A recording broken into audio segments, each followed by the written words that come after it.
Down in the valley where the girls get naked. If you throw them bands and you know she gon' shake it. 1, 2, shake 'em. 3, 4, shake 'em. Hi, beautiful people. Honestly, I'm here to create and write an Honestly Sis newsletter, a bi-weekly newsletter geared towards millennials who are truly trying to get their shit together. And I am here for another P-Vally Season 2 review and analyzation. First of all, guys, I apologize. I did these notes on, look, 7-1, and like, I've been on some Lauryn Hill shit. Like, my energies have just not been aligned. I have been feeling so tired in this Cancer season, so please forgive me.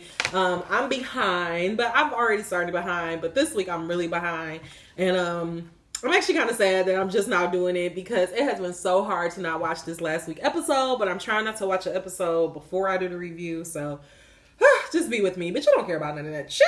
You want to go ahead and get right on into it. We are about to talk about Season 2, Episode 4, Demethrius. This episode was actually shot by the shooter, aka Sierra Glade.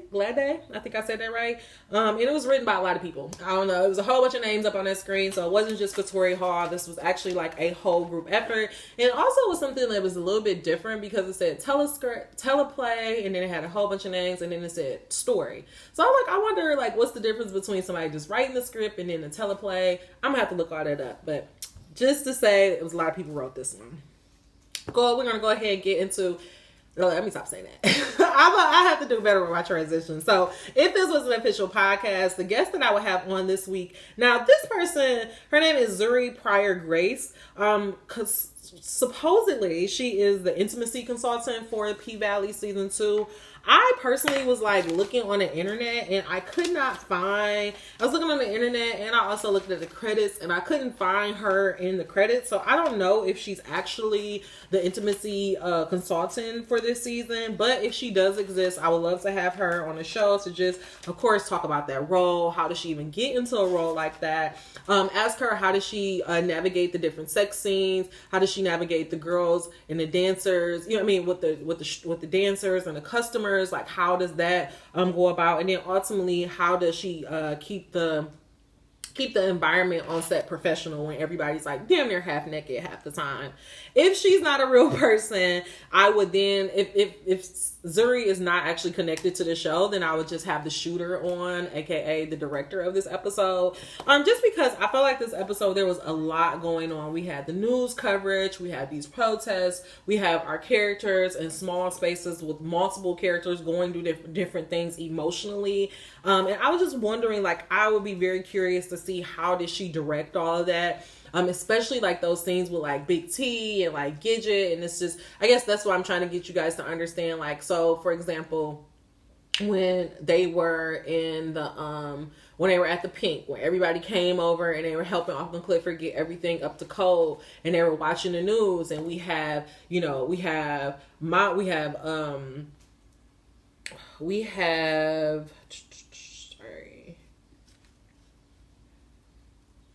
we have Ernestine watching the news, Uncle Clifford watching the news, and then Roulette, and they all are having a different emotional experience. Then we have Big T in the car, and he's trying to listen to the news. And then we have, Gidget turning up, Guwop, Smoke, getting high. So it's like, how do you manage all of these different characters in this one scene, and like making sure that you capture them without being like, oh, I'm capturing it. Then I also want to know like how they incorporated the news into like the different segment, because again, the news played a very, very big theme into this week episode. The next person that I would have on for our cast would actually be John Clarence Stewart, aka Big T. I would have him on, and I know he is not a main character, but I would have him on this week just because I feel like he had a very, this was a very emotionally charged episode for him from beginning to end. And I was just want to know, like, how was he able to navigate all of that, to navigate those scenes? What is his process to, to tap into those emotions, but then release those emotions? And if he didn't release it, like, how did, after saying that monologue of like, the world doesn't want a nigga, a smart nigga, dumb nigga, like, how does that feel to say those words out loud and then go and walk in the world and like continue to see police brutality? So I would just be very curious to just understand Big T thought process. How is it, of course, having that very big scene that he had, being that he is a straight male. So those were just some things that I would get into our guest of the episode. But for the plot of this episode of season 2, episode 4, Demetri, this episode was really about the unmasking. I love how they have different, if you pay attention to the music, which I talked about last episode, they always have like a certain song that starts off the episode, and that song really plays into the theme of that episode. And so the very first song for this episode was Mask Off, and we see like, old girl who was about to blow her bag, about to blow her whole like divorce settlement on a ping. We see like she is just having a good time blowing the bag, but she's also unmasking at the same time. And then we know that leads to literally Toy sneezing in her face, and that gets the pink shut down. But ultimately, this opening scene, it sets us up for what this episode is going to be about. And this episode is all about the unmasking of America with the police. I mean, but honestly, we've been knew about it, but now it's like for real, because it was like this great racial awakening that happened when George Floyd passed away. So the unmasking of police brutality, the unmasking of America's history, the unmasking of some of our characters' true intentions, the unmasking of I think that's really what this episode was about. Is that the unmasking of America is racism, and along with the unmasking of several characters, like what they've been doing behind the scenes and how that's going to affect them in the future. So that was the plot of this whole episode, unmasking. So then let's go into our themes of the episodes. I said that the key themes of this episode was fighting, the news, PTSD, and hidden truths revealed. Hidden agendas revealed, or hidden truth revealed, whatever way you want to go. Shit was coming to light. Okay, so the first theme is fighting. We started the scene off like I told you guys, Toy sneezing old girl mouth, and like she shut the ping down. She got on the mic, was acting all crazy, and then this leads us to a scene in the dressing room with all the girls, and like finally, Roulette ended up getting called out for her extracurricular activities and her dick sucking lips and like what she got going on. And of course, because Roulette got called out, she did not like that, and she ended up getting into this big fight with Brazil, and she ended up doing like this wrestling move. And she tells Big T that she didn't wrestle, but her brother was a wrestler. And so that is just cluing us into just a little bit more about Roulette and letting us know that we're going to learn more about Roulette later on in the show. The next big fight, again, in the beginning of the episode, we see Andre coming home, and he's racing home to go talk to his wife and tell her that he's going to run for mayor. And he gets home and he sees a very big surprise. And his wife is doing some fellatio. His wife is giving head to some random dude, or this dude that she used to work with. And so Andre proceeds to get into a fight with this, this nigga that's in his house. And like, I mean, I will never get over her being like, but Andre, where your mask? Like, bitch, mask.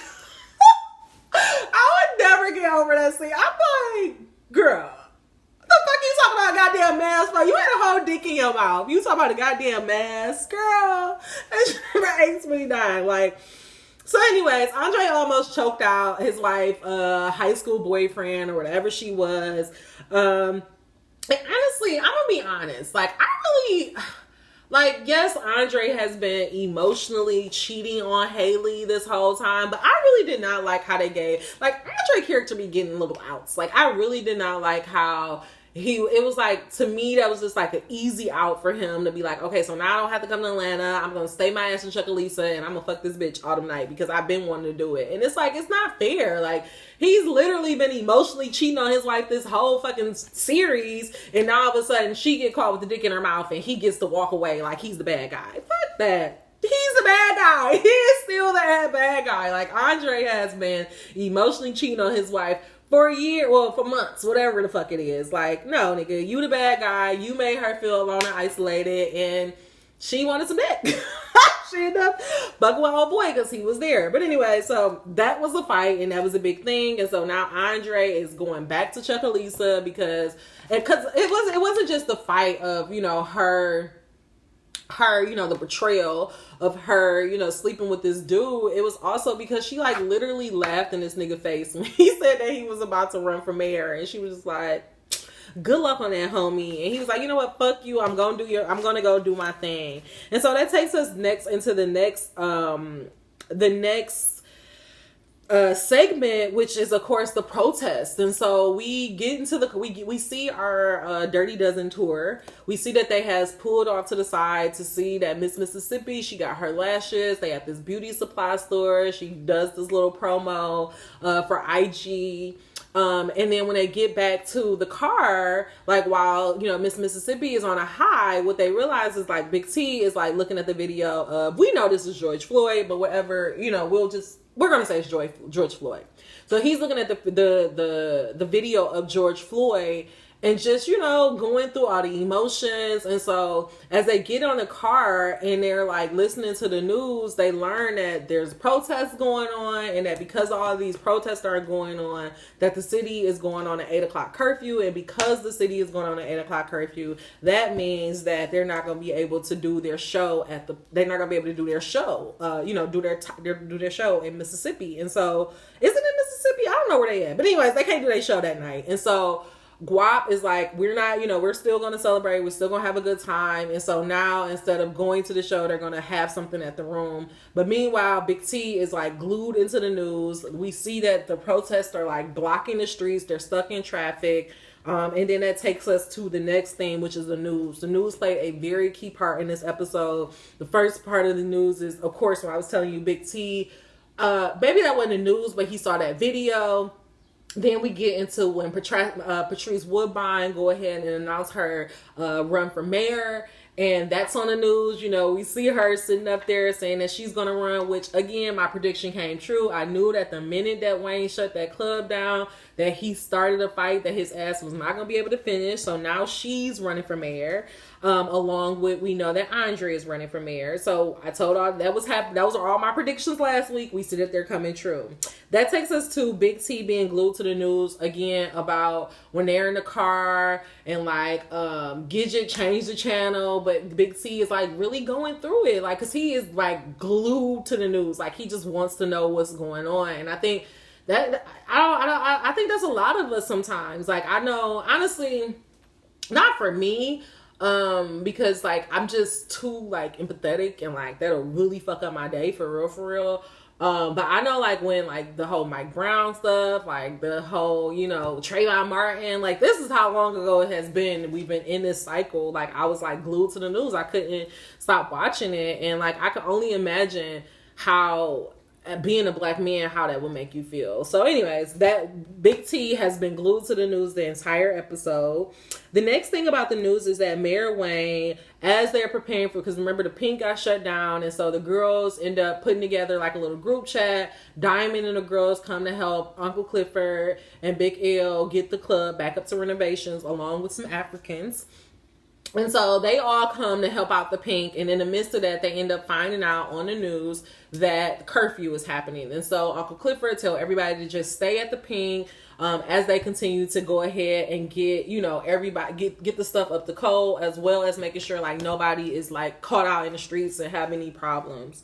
Also, because after Mayor Wayne announced the curfew, next it goes to Pastor Patricia Woodbine. And she's just like, she's kind of like, she's trying to calm down. She's calling for them to calm down, to calm down and to stop the protest, angel number 1347. But at the same time, she's like also inciting them and like riling them up. And this gets Roulette end up having like an emotional reaction because of everything that is going on. And that takes us to the next theme of PSD. Because of everything that is going on, because of a police killing, we end up finding out that Roulette brother Demethrius was actually a victim of police brutality. And so all of this shit going on in the world is affecting her. And it makes me think about, there's so many unlisted, there's so many names at this point. You saw at the end of the episode, did they have like 3 screens worth? These 3 columns, 3 screens worth of names.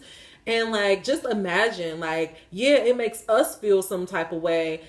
This is the thing, when police brutality, it doesn't just affect the victim or that society. It affects everybody. It affects, me as an individual, because I have to see somebody who looks like me or looks like my brother on a screen dead. It affects the actual family that is happening to. It affects people who, have had run-ins with the laws. It affects black men and make them wonder and question their worth and who they are. And so it's like, it just shows you that this police brutality is not just an attack on black men or black women. It's just an attack on all of us, and it's actually keeping the entire world in a state of like PTSD, and like we're all just being constantly traumatized over and over and over. Like, it's exhausting. And like, it just made me think, like, what Roulette breaking down and her saying like, this shit just remind me of my brother. It's like, just imagine like every other week of another victim, somebody who's go through that, they have to address that wound. They have to be cut open all over again. So it's like, how can they ever heal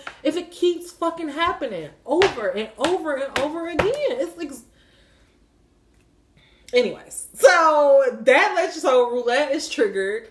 Roulette is triggered because it actually happened to her brother. She knows, she's like, I know my brother didn't have a gun. I know he didn't have no weed or nothing. And he got shot down by the police. Big T is triggered because Big T has been incarcerated. He knows how, the system is towards him. And who knows, he may have past trauma and past issues with the police. I know this guy, and he's number 16, 11, that I went to school with, and like, I remember one New Year's, he got beat up by the police in New Orleans. Like, for real, like, had a cut on his face, like, all of this stuff, just on some random shit. Like, just being out, and, like, he literally got abused by the fucking police. And this is just a common fucking occurrence. Like, there is so many black men that has story about how police just fucked with them just because they can. And so this is what I'm saying. Like, Big T is not just being triggered. Everybody is fucking being triggered. But we're being shown the emotional and like the for real PTSD through Big T. So Big T is triggered by everything that's going on. He wants to stay connected to the news, and then he's in this room, and this is so how the black community is, because we have some parts of us who just can't stop looking at the news, and then other one of us who want to act like shit ain't going on, and like they just want to keep turning up, they want to have a good time. And like Big T is like, nigga, like somebody died. And like Guwap was like, what that nigga do? That is a reality. That's stuff that people really think that way. It's not just white people who think like that. There's people in our society and look like you and me who be like, well, what did he do? It don't matter what the fuck he did. Their job is to safely put him in handcuffs and take him to jail, not to take his fucking life because he did something wrong. I don't give a fuck what he did. He deserves the same right as anybody else, and as any white man in this country. He should be able to be arrested, taken to the jailhouse, and go through the process. He should not be put at his life shouldn't be put at jeopardy the moment that a fucking police officer pull him over. It's bullshit. And it's hurtful at this point, because it just feels like, and I don't know about y'all, but after like that whole January 6th shit, like that, like to see those white people storm the Capitol and like for real try to, really try to like kidnap our elected officials and like vandalize the buildings, and like having the police escort them out quietly, like seeing some shit like that emotionally fucks me up. And emotionally it was just like, oh, okay, this isn't just a theory that this country don't give a fuck about me. This is actuality that this country don't give a fuck about black people. And like, how the fuck are we supposed to live and exist in that? Knowing that this country that we were brought to, that we were born to, that we don't know any fucking different, literally doesn't like me just because the color of my fucking skin. And you know what? And to be honest, I'm not about to keep, because this is my fucking channel and I can say what the fuck I want. I'm not about to keep giving into that shit. They're not about to keep making me feel powerless. They're not about to keep making me feel like, oh, we're going back in time and in 5 years I'm being slavery. No, fuck that. I truly believe in my heart and my soul that because they saw the progress that happened with President Obama, because they saw the hope in the way that this country moved forward, it was just some evil motherfuckers. Because this is not even about white and black. This is just evil and good. progress and taking us back in time. This is what the fuck this is about. And so I truly feel like there was just some people who was like, oh no, fuck that. They see this progress. We know the Census Bureau. We know that white people are about to be extinct. And these motherfuckers are doing everything in their power to survive. But guess what? We all know what it say in the Bible. The first shall be last. That shit is happening right now. And it's getting scary. And it's getting dark. But our job as black people, I'm going to be honest, I don't think we need to keep marching in the street. I think our job is to have self-liberation. Because through self-liberation, we will have community and world domination. I think what each of us need to do is that we need to sit down with ourselves and become aligned with ourselves and really work towards our goals. Just like Uncle Clifford said here when they were watching the news. Oh, you need to be out in that street. No, some bitches just need to keep the strip club open. We all have a fucking part to play. We all have things to do. We don't all need to be marching our ass in the streets.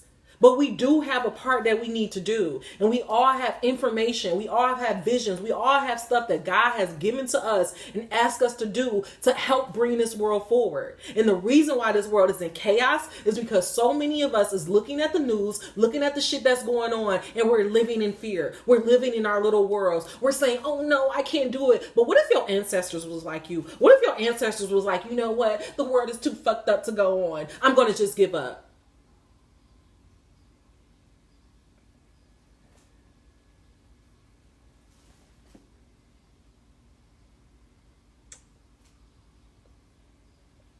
Jurnee Smollett has an interview with Jamel Hill, and she was talking about how she went to go visit Nelson Mandela. And my Honestly Sis family know I speak about this all the time, but we don't have the fucking luxury to have pessimism. We don't have that luxury. And if you don't realize that just like in this show, the P-Valley, there's a spiritual fucking warfare going on. And if we don't do our part as spiritual beings, then we will keep living out this fucking toxic ass cycle over and over and over.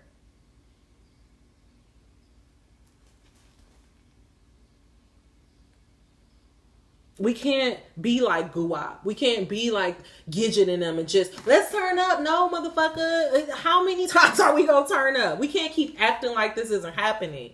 And all I'm saying is that the solution to this problem is not marching your ass to the streets. The solution to this problem is looking within yourself and really asking yourself, am I doing everything that I'm supposed to do?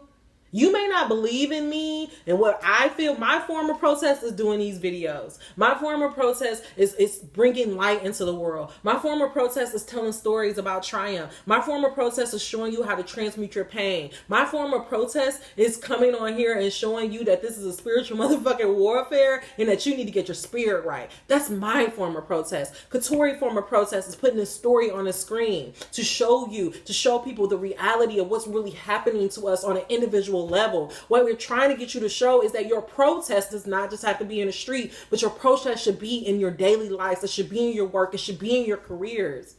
It should be something that's seen throughout your daily life.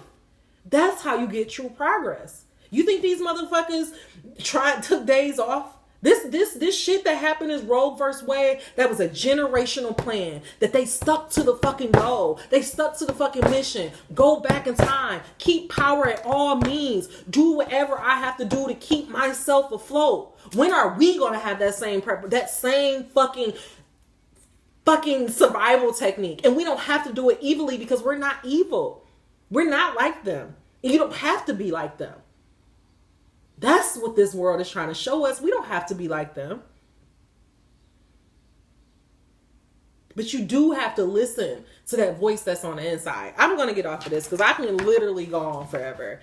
But anyways, Big T is hella triggered by what's going on in the news, what's going on to the black community. And by Big T being triggered and by him getting into it with Gidget, he triggers Keyshawn. And this is what I'm telling you. This is what Katori is showing you. The shit that's happening on the street is having this ripple fucking effect in our communities. Because we're one. And these people can act like it's not affecting you, but I bet you it is. Because what happens on that other side? Because we're talking about the trauma of it, but what's happening on the other side of the constant taking of life? This is a spiritual world. This shit has to balance out. And if you don't think the motherfuckers getting they just do, you don't believe in God. You cannot possibly believe in the spiritual world. You cannot possibly believe in justice. Our justice is not going to happen in the Supreme Court. Our justice may not ever happen that way. But I bet you we ain't gonna be this. We can't live this way forever. Stop. Okay. So anyways, Big T and Gidget get into it. This triggers Keyshawn. Because now Keyshawn, because T is being aggressive and like he's breaking shit, this got her triggered. And now she thinking about all this shit that happened with her and Derek. She's crying. She's breaking down. She no longer in the celebratory mood. She done told her friend to go away. And now her abusive baby daddy called her and she don't answer the fucking phone. Bookmark, we know that's going to be a problem. We know that's going to be a problem. And the fucked up thing is, it's only because Keyshawn was triggered. I bet you if Keyshawn wasn't triggered, she would have answered that fucking phone. But because of what's happening in the world, because what happened in the world ended up happening to an individual, because what happened to an individual ended up affecting the group, it ended up affecting somebody's home. And so now we have to worry, what's going to happen to Keyshawn when she finally gets home? What's going to happen to Keyshawn when she finally picks up the phone? I hope and pray that Derek doesn't pop his ass up to this next fucking tour stop. But that's a possibility. This moves us into our last theme of hidden agendas being revealed. We learned that Farrah bought Mercedes. Farrah was the one who reached out to Mercedes saying that the Mercedes night wasn't done. And the reason why she did that is because she wants to, she wanted to finish going with, she wanted to finish what they were doing. She's intrigued by Mercedes. But I also feel like there's something else with Farrah. Because it's like, I don't know. It's like Farrah loves her. It's like Farrah wants to be with Mercedes, but then at the same time, she want to try to sun her at the same time. Like, it's just a very weird dynamic. She's intrigued by her, but then she want to push it away. So then she treats her like shit. It's like she's acting like a man, pretty much. Like, Farrah is just literally acting like a man. But we learned that she had the hidden agenda. She didn't go back to the apartment to go get no fucking camera equipment and all of that other shit. She went back because she wanted to fuck Mercedes, and then she ended up fucking Mercedes and leaving her some money on a nightstand. The next person hidden agenda that revealed is Autumn. Autumn. Once Andre finally come back from Atlanta, and Uncle Clifford was like, "Damn, you look like somebody who wife cheated on him," and he's like, "I am." And so Andre tells us that Andre and Haley end up having this conversation about him running for mayor, and she's telling him, it's a good time. It's a good idea that you run for mayor. And then Autumn ends up telling him about the pink and how she always planned on selling the pink. And meanwhile, while she's doing this, Uncle Clifford is in the next room listening to the entire thing. And so I guess for me personally, this scene was a little confusing because I'm like, you knew that Autumn wanted to sell you knew that Autumn wanted to sell the club. You was just talking percentages with her. You know her number is 10 million. So why are you blowing up? To me, that scene didn't make sense. So they get a point knocked off for that because we know that Uncle Clifford has already, he know that this is in her zeitgeist. So it's like, why are you blowing up like that? Maybe it's because it's like her saying that was always her intention. So maybe he feels played. She feels played. I'm sorry for fucking the pronouns. I have to get better at that, so please forgive me. But maybe Uncle Clifford, she feels played, and so that's why she called Haley out. And then Uncle Clifford also finds out that Haley has been living in the pink. So it's like, it really shows that like Haley is on some like scurvy ass shit. I think the reason why she won't get an apartment is because she wants to sell the pink and be able to leave real quickly. And all of her shit is getting up on Front Street, so it'd be very interesting to see how she navigates through all of that. Last thing we end up, second to last thing, I guess I say the first thing we end up finding out is that Little Murder and Big T are more than friends. This was a very big scene, everybody was talking about it. But let's just talk about the humanity of it. T has this big breakdown because he's been dealing with this PTSD all day. And he goes back to the room and,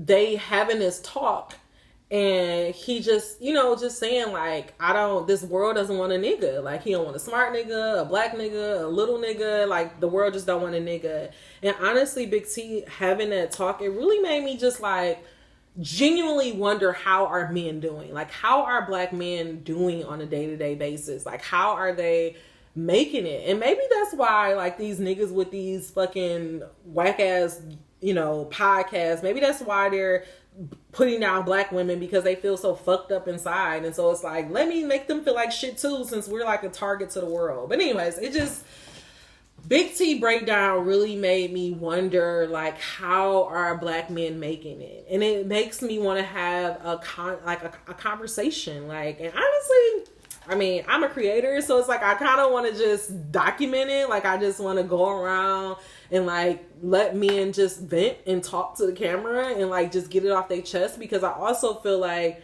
as we see with Big T, like, it takes for him to have like all of this build up, and for not just for him to have his build up, but for Little Murder to be like, nigga, you lying. Like, cause he was like, what's wrong with you? And he like, no, I'm all right. He's like, nigga, stop lying. Like, like he literally took for his friend to like call it out, for him to be like, what's going on? Like, I can see that you're going through something.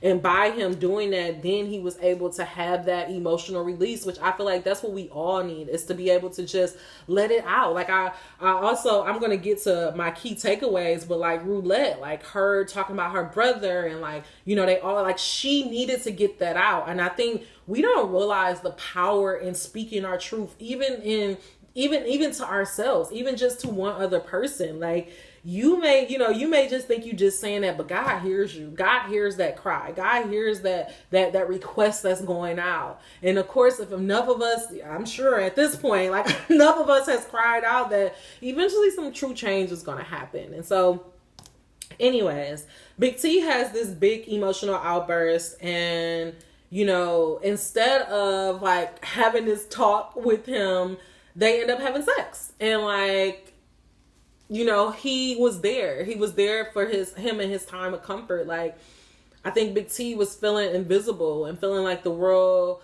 didn't care about him. And in that moment, Little Murder was like, no, nigga, I see you. I love you. You're going to be okay. And so they end up having sex. And we learn that they clearly was more than friends. They've been more than friends. And we could kind of, it was like there has been little things that I was trying to ignore and be like, no, they're just good friends. But, there has been little innuendos that they were more than friends. And I think when he had came in the bathroom and was like just peed, and like Lil Murray was looking at his dick, it was just like, okay, like these niggas, they are niggas. And I'll be honest, like the scene, the sex scene was a bit much, but it made me like check myself. Like, it wasn't a bit much because it was like two men, but it was just like, I realized that it's something within me. And I actually had this talk with a guy before about like, because I'm so not used to men showing their emotions, that when men do show their emotions, it makes me uncomfortable. Angel number 33, which is really fucked up, because it's like, niggas need to show their emotions, but it does make me uncomfortable. And I think just seeing like T, somebody who's so masculine and so, tough and this, and just seeing him just break down into like this little bitty boy, it was uncomfortable. Honestly, that was more uncomfortable than the fucking sex scene, to be completely honest. Like, it was just like, for him to be like, this world, I want a nigga, it was just like, that scene, it just still like my heart just like, ugh. But anyways, we find out that him and Little Murder were more than friends. And like I told y'all, my prediction came true. Those postcards came back to haunt them. Like, and now Big T knows about Uncle Clifford, and who knows what the fuck that's going to solve. Also, remember I told y'all in the last video, that somebody was gonna have to die in order for Uncle Clifford to reach out to Little Murder. Turns out, unfortunately, George Floyd had to die for Uncle Clifford to look out to Little Murder. So that's another one of my predictions that came true. The last hidden agenda revealed is that we learned that Tydale actually left Andre his home. Oh my God, y'all, I actually cried, because I'm just like, I think because my parents don't own, like when my dad owned his house, my mom don't own hers. So it's like, I've actually had a lot of instability in my life. Like, I don't have a place to call home. Like, And so for somebody like his godfather, you know, his dad probably ain't even do that for him, but for his godfather to see him, know his situation, know like, you know, he's with this woman that, you know, she technically footing the bill, but he left him this property so that he could always have a place to rest his crown. Like that just honestly, I just started crying because I'm like, damn, like that's literally at the end of the day, yes, I have big dreams of like, you know, selling my book and being on the New York Times bestseller and all that stuff. But at the end of the day, I just want to be able to leave my kids with somewhere to lay their fucking crown. Like, this is your home. This is, you know, you may not be able to go nowhere in the world, but you can always come back here. And so that was just an amazing, beautiful secret reveal, because remember, we were waiting for the wheel, and now we find out that Andre has a home, which is going to be turned into his headquarters, and we are off for the races. I'm sure these next couple of episodes leading up to the season finale is going to be all about this mayor campaign and whether or not the pink is going to survive. Our key takeaways for this episode. I want to talk about when Roulette was very triggered by Pastor Woodbine. And we know that Pastor Woodbine, like her, you know, getting on the news and calming everybody down. It wasn't for her, you know, the goodness out of her heart. Like, she was doing it because she's running for mayor and that she, you know, she needs to get people on her side. And she's using this tragedy to, you know, propel her forward, which is actually a line that, was it in Ozarks? But I think this is in politics. You never let a good scandal go to waste. And so it's like she's using this very traumatic incidents to kind of propel her into, you know, the spotlight and into being a black leader and to hopefully helping her chances to become mayor. And so I was going to say, like, you know, we got to be mindful. But honestly, yeah, Pastor Woodbine intentions may not be good, but Roulette needed to hear her say what she said at that time, which was, you know, use your rage for something else, fuel it for good, blah, blah, blah. And it allowed her to have this emotional reaction to where she could talk to Gidget boyfriend or ex or whatever and like have this emotional release. And so my real takeaway is like, even when people are being evil, God can use it for good. God can use it for your victory. God can use it for you to have this emotional reckoning. So it's like, again, all of this stuff may be happening in the world, but I truly believe in my heart and my soul that it's happening for the good, that it's happening to show people true intentions. And so that once we see the truth, once the truth is revealed, then now we can make progress. It's just like the Jay-Z line, you can't heal what you don't reveal. And so now it's being revealed to the whole world without a shadow of a doubt that we have some racist, white supremacy motherfuckers trying to keep us and take us back in time. And so now we can see that and we can heal really as a country and move forward. Because the truth is that for decades and decades, we keep trying to act like racism wasn't a big thing or that racism wasn't there. We try to act like police brutality wasn't happening. But now we see that it is happening. It is a thing. This racial thing is something that we have to address. And I think as a nation, we're going to take care of it. Like it's going to get bad before it gets better. Just like it said at the last, as this episode is ending, it's going to get bad before it get better. But I truly believe in my heart and soul that everything that's happening right now is happening for our greater good. It's happening because the last is about to become first. And guys, you have to believe that us as a people, we have been through some fucked up shit. Nigga, we was in slavery. So if we can get through that, and then Harriet Tubman to free all them slaves and do all that stuff, that I believe that, you know, you can't get me to believe that something worse is going to happen. Let me not say that anymore, but you can't get me to believe that I'm going to go back in time. Like, I know that all of this fucked up shit is happening for our good. It's happening for our victory. And if you need just a little bit of spiritual encouragement, I have to do a shameless plug and say, go check out my channel, because I try to give you actual tools, spiritual tools and principles to help you on a day-to-day basis to navigate all of this shit. All we have at the end of the day is our energy. All we have is our vibration. All we have is our alignment with God and source. Everything else is extra. So what we have to do in times like this is protect our energy, is protect our passions, is protect where we're headed, and to focus on building new earth.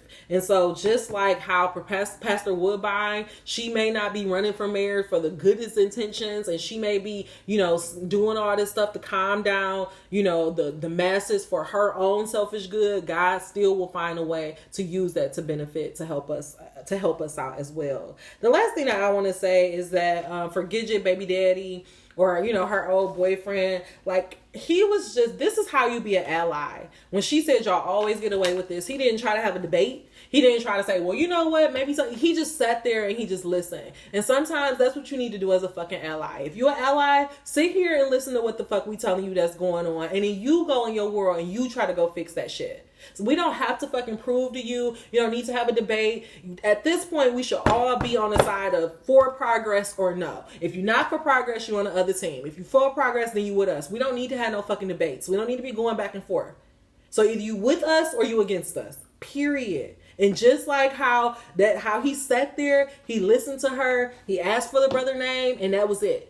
That's all the fuck you need to do. You need to listen, take it in, and go try to make a change on your fucking end. And also, black people, stay the fuck out of this racism shit. This is not our problem. If you really think about it, there is something mentally wrong with white supremacists. There's something mentally wrong with racist people. Because if you look at somebody's skin and then come to the conclusion that this person's less than, that is a mental issue. And so, just like the famous saying is, from a distance, you don't argue with fools because you can't tell who's who. Stop arguing with these racist motherfuckers. Stop acknowledging white supremacy. Stop marching in these streets asking for equality, and just take your fucking equality. Work on your relationship with God. Work on your alignment with Source, and then we can help move this motherfucker forward, okay? Last thing, for my final segment, Dear Katori. This felt like a love letter. This episode, I'm going to go ahead and give it a 8 out of 10. I'm going to do an 8 out of 10. Yeah, I'm going to do an 8 out of 10. Because, like I told you, that whole scene between Uncle Clifford and Autumn, very confusing, because we know that we know that Autumn always had these intentions to sell the club, so I don't understand why he, blew that way out of proportion. Also, we didn't get to see no pole stuff. So it was like, to me, this was like a very, I don't want to say this was a filler episode, but this was definitely gaining the momentum of the season, moving us forward. And I think you were really setting up some stuff for us, to wrap up the season, because next week we're going to be at the halfway point. So this was a really, really good episode to help move the story forward, but at the same time still give us some information about other characters' backgrounds and all that good stuff. Personally, this whole episode felt like it was a love letter to the Black community, and just telling us I see you, I see what's going on. I told you last video, when people talk about redoing the pandemic and all of that stuff, it just really didn't sound like a good idea. But you are really doing this so expertly, just expertly. Is that even a word? I don't know. But anyways, it's you just doing such a good job of just seamlessly putting in these current events, and not just throwing them in here to be I'm doing it, but to show how this affects people. Even when it's not personally happening to them, it affects them. And I think, that whole monologue about this world don't want a nigga, I think that, again, you were speaking to Black men and showing them I see you, I see your pain, I see your trauma, I see you trying to hold it together, and you don't have to hold it all on your own. Sometimes it's okay for you to just let it out. And so I think that you did such a beautiful job of just, writing this love letter to us as the Black community, and saying I see you guys, showing how fucked up it was that they threw out these curfews when people were, last minute throwing out curfews when knowing people were still out in the streets, and just, just really showing the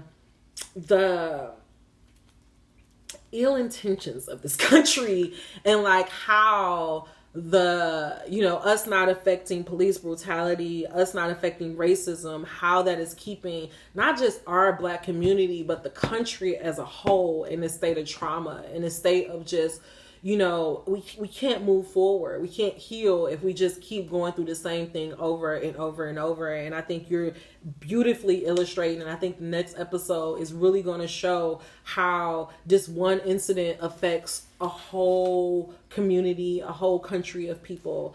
So I just thank you for that. I thank you for, like, you know, showing a protest scene, like showing how you can have protest and sex, you know, put up against each other, like, because it made sense. Like, you know, sometimes I never really understand, like, when people, you know, get very, you know, they have an emotional outburst and then they have sex. But I think, and this is me, I actually listened to another another review, so I'll put it down below. But it's like I can see where, if you don't have the words to express it, why you would just go ahead and equate to sex. So this is an amazing episode. It felt like a love letter. And I'm excited to see where we go from here. My last thing is predictions. And because you had Montavious was all throughout this episode. We saw Montavious coming out of the Paradise Room when, right before Autumn went to go talk to Corbin about the club.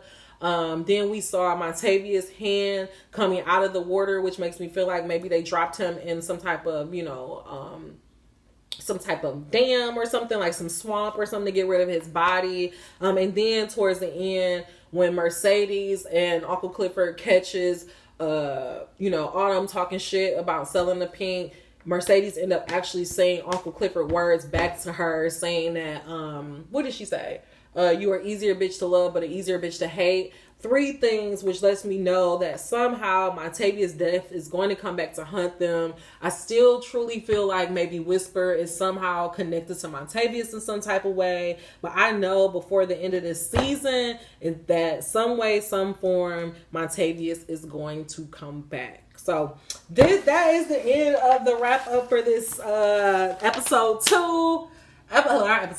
Season 2, episode 4, Demethrius. I apologize for the delay. I'm going to try to, like, you know, hurry up and do this and watch. Now I can finally watch episode 5, but turn it around just a little bit more quickly. But guys, remember, like, I'm just me. I'm just one little human, and it's cancer season. So I'm going to try the best I can, okay? But don't beat me up. Just know, I guarantee you guys, I'm doing this whole season. Just know that it may be a little bit delayed. So I apologize, but I thank you for being patient.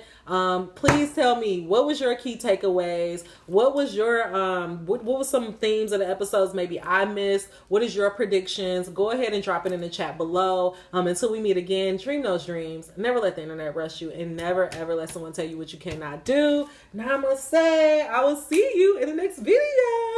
I'm so excited I can finally watch it. All right, talk to you guys. Bye.